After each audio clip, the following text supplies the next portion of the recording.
I wouldn't say this is fun to some people, but I think it opens up the conversation that can be fun of who actually is available, right?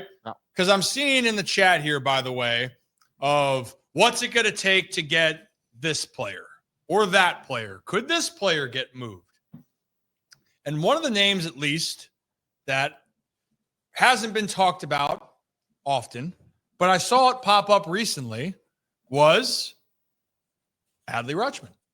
And there was reports saying, the Padres really want Adley. Oh, teams think that he's not the long-term answer in Baltimore anymore. So maybe it's a fun exercise of who could be moved, the realistic chance, and then who could really be the surprise. People like surprises sometimes, right, Zach? You like being surprised. I do like surprises. Yeah. Surprises are fun. Surprises are fun unless it's not. In this case, though, it's not. I don't think Orioles fans would be happy with, and surprised in a good way, if Adley Rutschman were to be traded.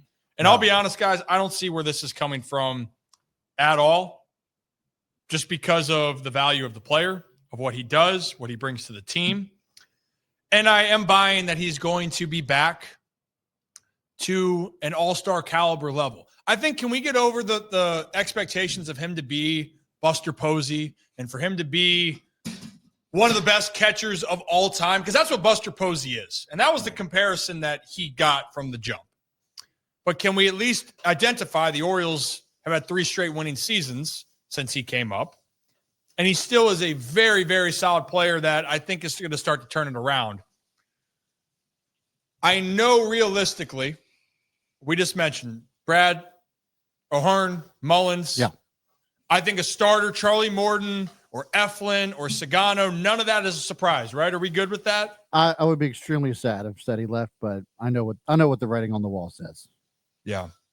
So with that being said, I got one that I think would surprise Orioles fans, and maybe for a player, but maybe the Orioles buy here, guys. Yeah. Maybe the Orioles buy a guy. And if they buy, then they have to be selling a guy like Adley caliber if they're looking to buy, correct? They could, or maybe they package something together. One name that we haven't heard from in a while because he is in such a bad space mentally, I think, as a hitter. And I don't know what his future is going to be in Baltimore, but you can go look to some of your prospects. Yep.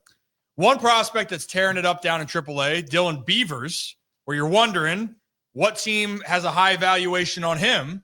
The Orioles did just acquire some more pitchers, and they have some younger ones in the system. Could someone be involved in a deal for a team controllable guy? Well, and the bigger question too is, that makes the case for Dylan Beavers as a trade piece is, where do you put him in this lineup? So if you don't know where to put him, does it make sense to just trade him for pitching, which is a desperate need for the ball club? For sure. And that's the part where you have to make a decision because he hasn't had his chance yet. Does another team think that he could be like a Kyle Stowers type impact, go somewhere else, Yep. get opportunity and be a star in the making? Maybe. Or maybe there's the other player that's lost the confidence, but I still think is a chance to be a premier bat. And maybe actually he has the most mirroring situation to Kyle Stowers. That's what Heston Kjerstad. Yeah. I think the Orioles are really going to look hard at making a trade to get a pitcher that could have team control. And maybe we see a couple prospects and maybe an arm go elsewhere. Yeah.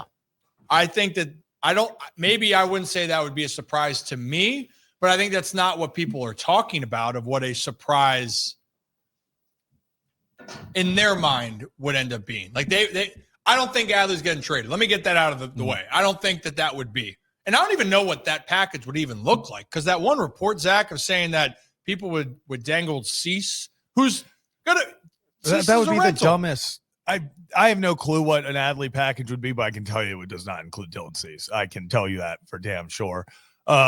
There would be, unless you are getting back a like Joe Ryan, a Mackenzie Gore in this type trade. I just don't see Adley Rutschman making any.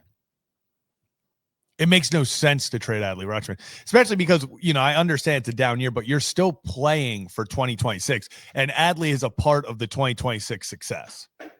It would be one thing if he was on an expiring deal, obviously. It'd be one thing, hell, if he only had 1 year left. This is still 2.5 years of Adley Rutschman, and he's the guy who it did all change when he got up there. He's been the glue. We've seen what happens when he's not in the lineup.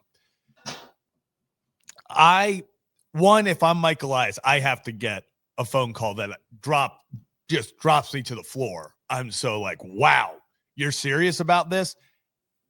And then even if they do it, I would still be shocked. Like, it would take a lot to get Adley Rutschman away from the Orioles if I'm them. Because, okay, with all the ones in Baltimore, and I think it's easy, Brad, for fans of your own team, you're going to be the most critical of players, right? Zach, when Sir Anthony got traded yesterday, we had people in the chat that were Phillies fans being like, good, get him out of there. He's terrible, because they have a resentment of what they saw when he was in Philadelphia, which he was a solid pitcher. He was a solid pitcher. Did he have his good moments and bad moments? Sure. In Baltimore right now, that's how I think some people view Cedric Mullins, to be honest. Yeah. Like, they go, oh, he's only hitting 217 or whatever he's at now. Maybe it's continued to rise.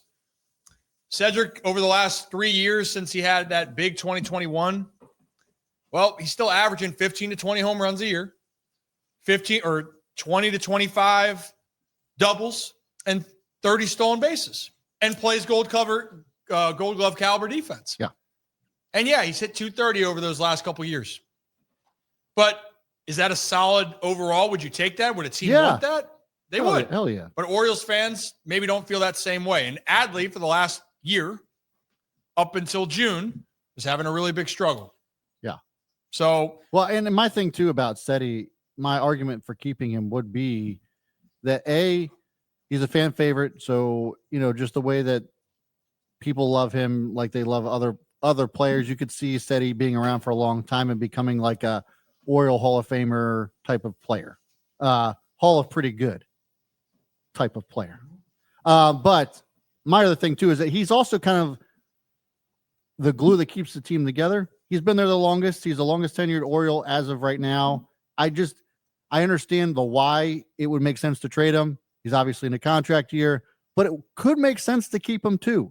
I feel like a lot of people are quick to dismiss this, but it could make a lot of sense to keep him for a lot of the intangibles that people just don't really see value in, the way that either GMs or even the clubhouse would see. And you should take care of your face.